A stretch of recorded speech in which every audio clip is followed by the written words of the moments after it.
வெறும் ₹5 தான் வந்துவிட்டது இந்தியாவின் முதல் ஹைட்ரஜன் ரயில். இந்தியாவின் ரயில்வே துறையை நவீனப்படுத்துவதில் மத்திய அரசு பல்வேறு முக்கிய நடவடிக்கைகளை எடுத்து வருகிறது.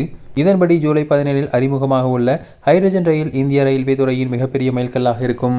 பொதுமக்கள் பயன்பாட்டிற்காக மின்சார ரயில்கள் மற்றும் அதிவிரைவு ரயில்கள் வரிசையில் மெட்ரோ மற்றும் வந்தே பாரத் போன்ற நவீன வசதிகளுடன் கூடிய ரயில்களை மத்திய அரசு அறிமுகப்படுத்தியது. இது தவிர புல்லட் ரயிலுக்கான பணிகளையும் செயல்படுத்தி வருகிறது. இந்த நிலையில் நாட்டின் முதல் ஹைட்ரஜன் ரயிலை வருகிற ஜூலை 17 தொடக்கி வைக்கிறார் பிரதமர் நரேந்திர மோடி. ஹைட்ரஜன் ரயிலுக்கான சோதனை ஓட்டம் கடந்த வருடம் ஜூலை 25 நிகழ்த்தி சாதனை படைத்தது சென்னை ICF நிறுவனம். இந்த நிலையில் இறுதிக்கட்ட பணிகள் முடிவடைந்து தற்போது மக்கள் பயன்பாட்டிற்கு அறிமுகமாக உள்ளது. இது நாட்டின் பெருமைமிகு ஹைட்ரஜன் ரயில் என கூறப்படுகிறது. உலகளவில் சீனா, ஜெர்மனி, ஸ்வீடன் மற்றும் பிரான்ஸ் ஆகிய 4 நாடுகள் மட்டுமே ஹைட்ரஜன் ரயில் இயக்கப்பட்டு வருகிறது. இந்த நிலையில் இந்தியாவின் இன்னும் 6 நாடுகளில் ஹைட்ரஜன் ரயில் இயக்கப்பட உள்ளது. இதன் மூலம் ஹைட்ரஜன் ரயிலை இயக்கும் 5வது நாடு என்ற பெருமையும் இந்தியாவுக்கு கிடைக்க உள்ளது. பெட்ரோல், டீசல் மற்றும் மின்சாரம் என்றில்லாமல் ஹைட்ரஜன் எரிபொருளை மட்டுமே கொண்டு மணிக்கு சுமார் 140 கிலோமீட்டர் வேகத்தில் சீறிப்பாயும் ஆற்றலை படைத்தது இந்த ரயில்.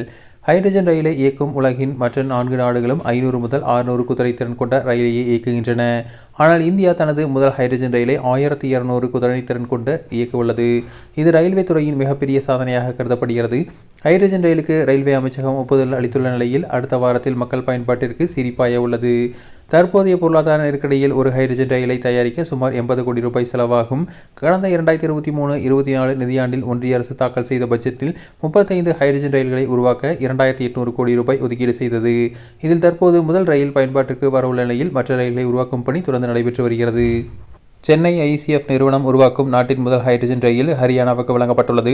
இதன் முதல் கட்டமாக 89 கிலோமீட்டர் நீளமுள்ள ஜிந்த் முதல் சோனிபட் வழித்தடத்தில் மணிக்கு 75 கிலோமீட்டர் வேகத்தில் ஹைட்ரஜன் ரயில் இயக்கப்பட உள்ளது. இந்த ரயிலில் பயணிப்பதற்காக டிக்கெட் விலை 5 முதல் 25 வரை இருக்கும் என தகவல்கள் வெளியாகியுள்ளது. இந்த டிக்கெட் கட்டணம் மெட்ரோ ரயில் கட்டணத்தை விட குறைவு என்பதால் சாமானிய மக்களும் இந்த ரயிலை பயணிக்க முடியும். இந்த கட்டணம் கிட்டத்தட்ட மின்சார ரயில் கட்டணத்தை அடிப்படையாக கொண்டே நிர்ணயிக்கப்பட்டுள்ளதாக கூறப்படுகிறது. இந்த ரயில் பயணிக்க டிக்கெட் கட்டணம் அதிகமாக இருக்கும் என்றே பலரும் நினைத்தார்கள். ஆனால் டிக்கெட் விலை குறைவாக இருப்பது பொதுமக்கள் மத்தியில் மகிழ்ச்சியை ஏற்படுத்தியுள்ளது. இந்தோனேசியா, ஆஸ்திரேலியா மற்றும் நியூசிலாந்து போன்ற நாடுகள் சுற்றுப்பயணம் மேற்கொண்ட பிரதமர் நரேந்திர மோடி நாளை இந்தியாவுக்கு திரும்புகிறார். இதையடுத்து பிரதமர் ஜூலை 17 ஹைட்ரஜன் ரயிலை தொடக்கி வைக்கிறார் என்பது குறிப்பிடத்தக்கது.